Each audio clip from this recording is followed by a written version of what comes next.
In this video, we will be discussing about human nervous system. So, the new human nervous system. The nervous system in human can be divided into three main parts.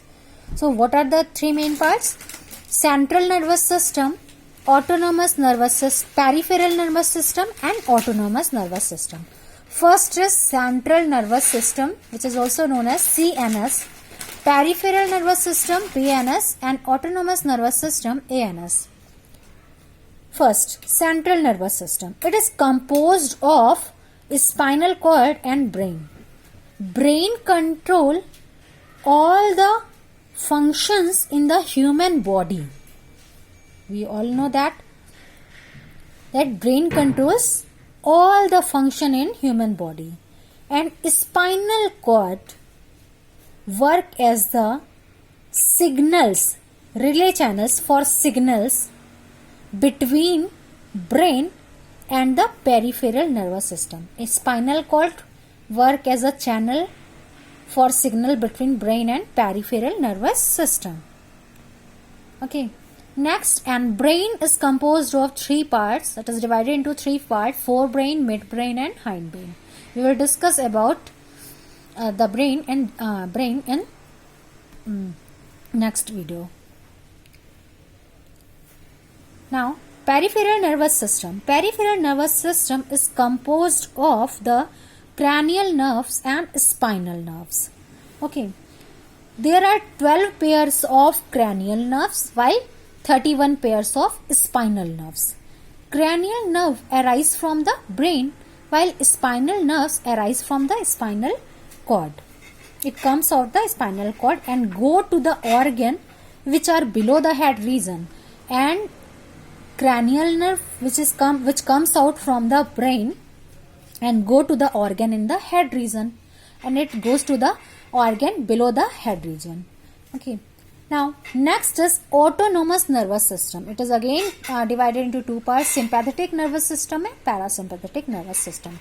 What is autonomous nervous system? Autonomous ANS nervous system.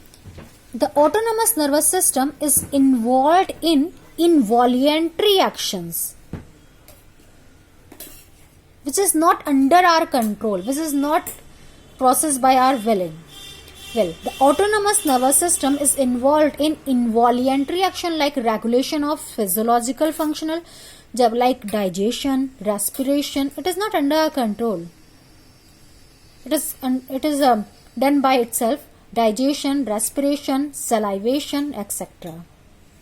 It is a self-regulating system which conveys the impulse from central nervous system to the smooth muscles. When we put food, then message goes to the central nervous system. Then central nervous system send response to our muscles of mouth, and our muscles of our mouth start chewing the food, and involuntary organs like heart, bladder, and pupil, etc. When we get tired, our heartbeat get faster, like this. Okay. So this is called autonomous nervous system. It is involved in involuntary action which is not under our control. Got it? Now, sympathetic nervous system. These parts of nervous system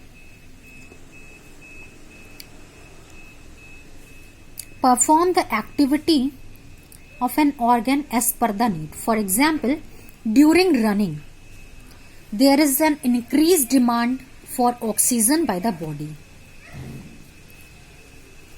because we get less oxygen during running or walking. Okay, so there is increased demand for oxygen by the body. This is fulfilled by an increasing breath rate. In that case, our breath rate get increased, and increased heart rate. Okay, so the sympathetic nervous system works to increase the breathing rate and the heart rate in this case. Now, next is parasympathetic nervous system. This part of nervous system slows down the activity of an organ. It increases the activity, it slows down the activity, and thus has a calming effect. During sleep, breathing rate slows down, and so does the heart rate. This is facilitated by this nervous system. Okay, or we can say that parasympathetic nervous system helps the conservation of energy. It reduces the physiological activity, rate of physiological activity, while it increases the rate of physiological activity. Okay, but all these activities not under our control. During sleeping, we are not aware about that, how much how much rate, how much oxygen demand we require. Now, like this. Now, we will discuss about human brain. There are three main parts of human brain. Forebrain, it is composed of the cerebrum. Midbrain, it is composed of the hypothalamus, and hindbrain, it is composed of the cerebellum, pons, medulla oblongata.